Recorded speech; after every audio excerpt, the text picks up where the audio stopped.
Nagkikiusa ang GMA Network Incorporated sa 51 ka mga respetadong institusyon ug haligi sa nakadayang industriya aron ihatud ang labing dako, halapad ug labing komprehensibo nga election coverage 2022. Gumikan kay ang ibubuto mo dapat totoo. Aniya ang report. Sa atong pagbangon gikan sa pandemya, kinahanglan nato ang mga leader nga matinud-anon ug magsugod kana sa usan nimo kaboto. Alang sa pagbalita nga mugiya sa katawhan, ihatod sa GMA Network ang usa na sab ka komprehensibong coverage sa umaabot nga eleksyon. Katambayayong ang mga respetadong institusyon. Sa labing unang higayon, subay sa health protocols, virtual ang pagsilyo sa panaghiusa. Gibuwag man sa pandemya, gihiusa paghihapon kini sa di mabuntog nga saad sa kamatinud-anon.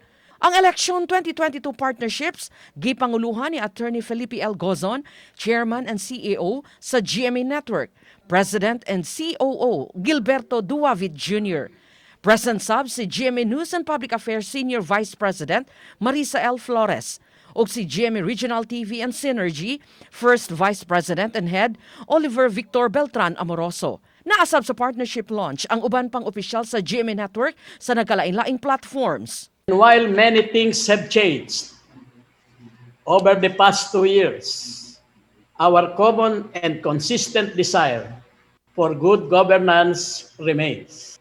Now more than ever, we need to elect leaders who can best steer our country out of the COVID-19 pandemic. Kaabag sab sa GMA ang Commission on Elections. Dahil sa panahon ngayon, laganap ang paggamit ng social media at ito ay ginagamit upang mas mabilis na ipakalat ang mga fake news. Napapanahon ang kasunduang ito sa pagitan ng COMELEC at ng GMA7 at ilang grupo para mas paigtingin ang ating laban para sa katotohanan.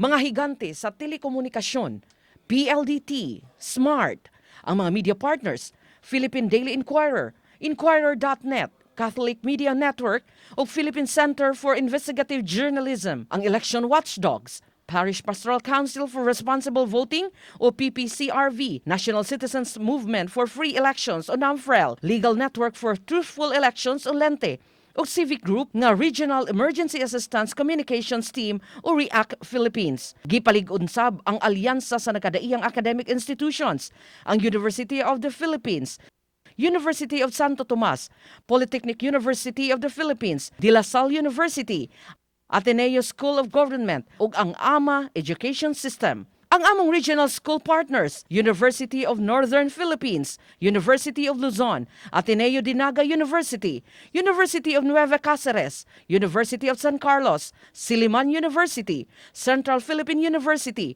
University of St. La Salle Bacolod, Xavier University Ateneo de Cagayan, Central Mindanao University Bukidnon, Holy Cross of Davao College, Notre Dame of the Jangas University, Western Mindanao State University.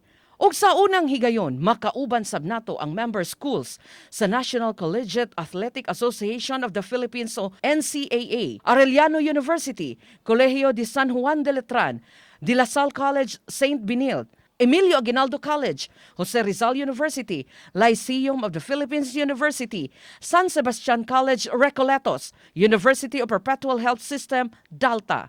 Kaabag sab sa GMA Network ang mga premyadong legal o business groups, Integrated Bar of the Philippines, Philippine Bar Association, Chamber of Commerce of the Philippines Islands Incorporated, o mga iladong pangan sa digital world, Philippine Entertainment Portal, TikTok, Twitter, YouTube.